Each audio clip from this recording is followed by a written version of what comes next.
Class Aves are warm-blooded egg-laying vertebrates. They are the only animals with feathers.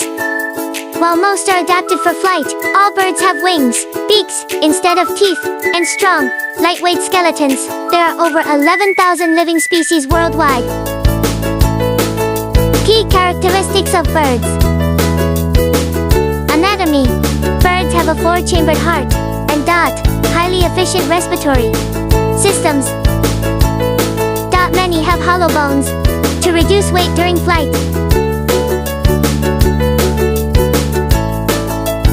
Reproduction. Birds are oviparous, meaning they lay hard-shelled eggs, often in nests, and incubate them. Beaks. Specialize based on diet. For example, hooked for tearing meat, stout for cracking seeds. Feathers. Made of keratin, they provide insulation, water protection, camouflage, and aerodynamic lift. Flying birds use specialized wings and streamlined bodies to create, lift, and soar. For watching. Flightless birds includes ratites like ostriches and penguins.